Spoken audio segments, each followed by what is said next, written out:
optometrist for about 16 years. I practice in Canfield. I have an emphasis in my practice on pediatrics and ocular disease. I'm a mother of 3.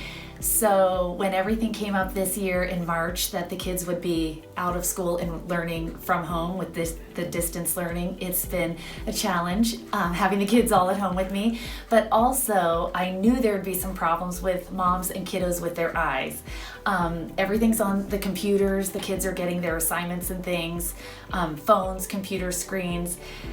Everybody says, Johnny's holding things this close to my face, or, to his face. I'm concerned he can't see. So these are things we just want to kind of just help temper. Children have a tendency to just get really close to things. TVs when they're toddlers, in elementary school. I mean, my middle schooler is still, right in his phone or on the screen. So we want to try to push things back and be about arm's length away from the material that they're working on digitally.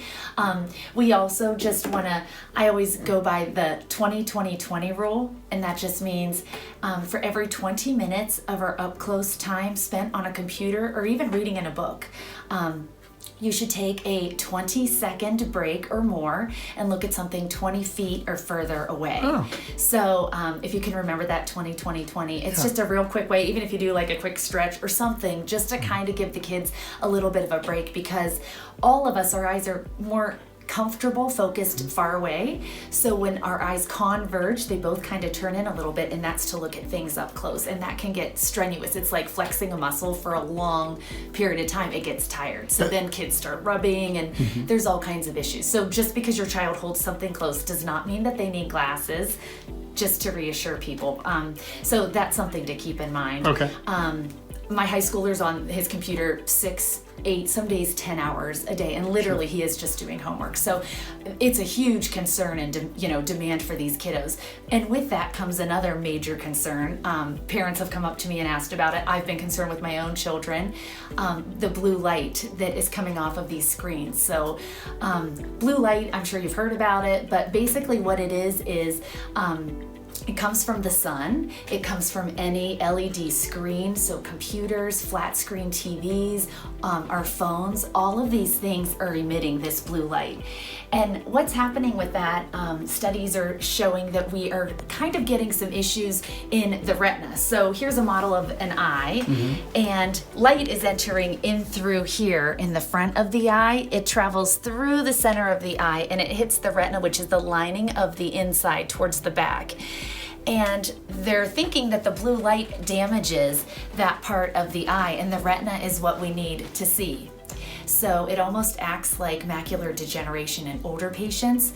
Our concern is that our younger patients, our kiddos, when they're maybe only early adulthood, potentially could have some issues if they're having all this blue light.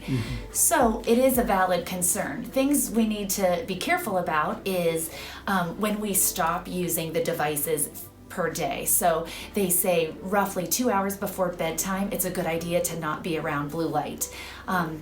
That's because it can mess with our circadian rhythms, and that's when your body feels like it's time to go to sleep and when it's time to wake up. So you want to keep that in mind.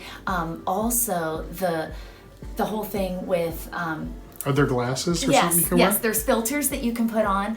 You can potentially find filters that go over top of the computer. Or I think this is more effective. We actually have special glasses that block out that kind of light. So they're usually they're clear, or they have a slight cast to it, a yellow cast. They're blue light filter. It's a special, kind of like not a film, but it's a coating that they put on the glasses.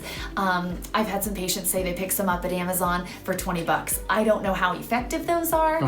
They have little tests you can do to see how effective, what the quality of those are, but any eye doctor has those also. So these are just some concerns, and of course whenever a parent has any questions about their children's eyes or the development with their eyes, it's always a good idea to see your eye doctor. So we are all back and open, thank goodness, in May. So hopefully getting back to a new normal. I am in Canfield. I'd be more than happy to help anybody who needs a consult. You can reach me on the phone, 330-702-EYES, or on my website at Ahlquist, and that's AHLQUIST, eyecare.com.